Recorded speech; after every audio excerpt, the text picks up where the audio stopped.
Bonjour à tous, je suis maîtresse Hajar, votre maîtresse de français. Revenons cette semaine à la conjugaison et notre leçon d'aujourd'hui, c'est le présent du conditionnel.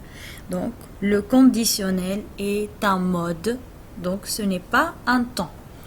On va le découvrir ensemble. Donc, nous commençons notre leçon par un petit rappel. Je vais vous expliquer qu'est-ce que le conditionnel, quand est-ce qu'on l'utilise, etc. Donc, le conditionnel est un mode de supposition. Supposition, c'est-à-dire je suppose faire quelque chose. Je ne suis pas sûr de l'approuver. D'accord? Donc, ce mode, il exprime un fait imaginaire ou bien irréel, donc quelque chose qui ne peut pas se passer, ça peut être imaginaire. Un fait éventuel, la même chose, c'est-à-dire on n'est pas sûr qu'on va le faire.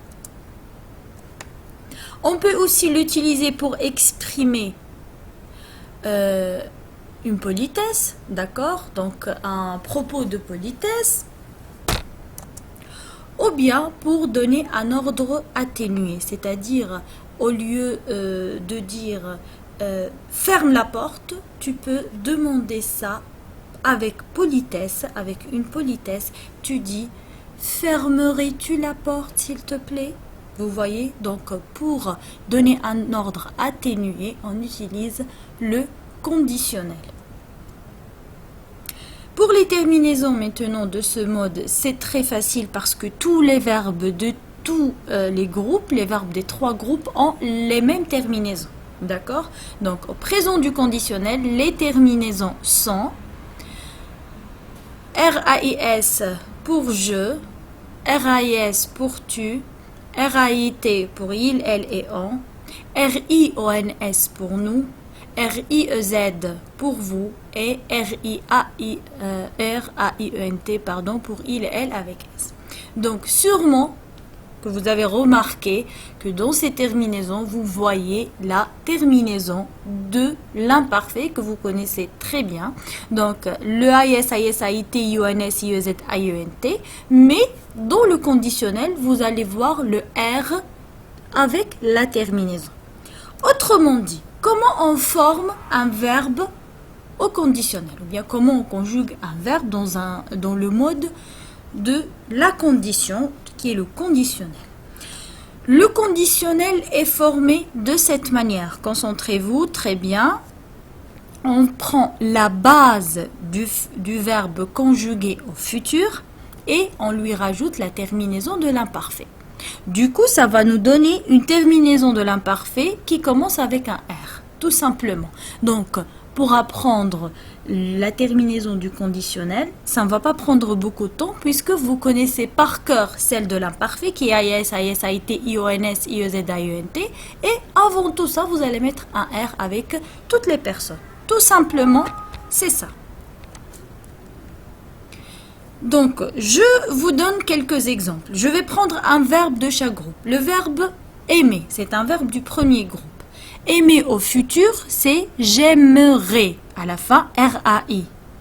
Si on veut conjuguer le verbe aimer au conditionnel présent, ça va nous donner ce résultat j'aimerais, mais c'est à la fin AIS par contre. Donc, dans le futur RAI, conditionnel RAIS. Donc, voilà, vous voyez la base du futur avec la terminaison de l'imparfait. Je prends un verbe du deuxième groupe comme le verbe finir. Au futur, on dit nous finirons. D'accord? Donc, je vais prendre la base du futur, c'est-à-dire j'enlève le ONS et je vais avoir finir. Et je lui rajoute la terminaison du conditionnel qui est IONS. Ça va donner ce résultat, nous finirions. D'accord? Un verbe du troisième groupe comme le verbe vouloir. Donc le verbe vouloir au futur c'est vous voudrez, d'accord? Pourquoi je vous ai choisi ce verbe? Pour vous montrer que le conditionnel prend toutes les exceptions du futur, toutes les exceptions qu'on a déjà vues en classe, comme par exemple des verbes qui doublent le R, des verbes qui changent de radical, etc. Donc on va garder toutes ces règles pour le conditionnel. Le verbe vouloir, donc on va garder la base du futur qui est voudre et on va rajouter voudre et on va rajouter IEZ, la terminaison de l'imparfait, qui va nous donner ce résultat, vous voudriez. Comme par exemple, pour demander quelque chose, on dit toujours « Voudriez-vous venir avec moi, s'il vous plaît? Voudriez-vous m'aider pour faire telle ou telle chose, s'il vous plaît ?» Donc, toujours pour demander quelque chose avec politesse, on utilise le conditionnel. Donc, voilà, c'est fini pour cette leçon. Je vous remercie pour votre attention. Et je vous rappelle aussi d'une règle qu'on a déjà vue en classe, la règle de la supposition. Donc, si plus présent, ça donne futur, et si plus imparfait, ça donne conditionnel présent. D'accord? Comme par exemple, si j'avais de l'argent, j'achèterais, RAIS, une voiture. Donc ça, c'est une règle que vous allez voir dans la leçon des suppositions. D'accord? Donc, je vous rappelle que cette leçon est disponible dans votre livre dans les pages 172-173. Et j'attends vos messages de retour au cas où vous n'avez pas compris un point dans la leçon. Et merci beaucoup.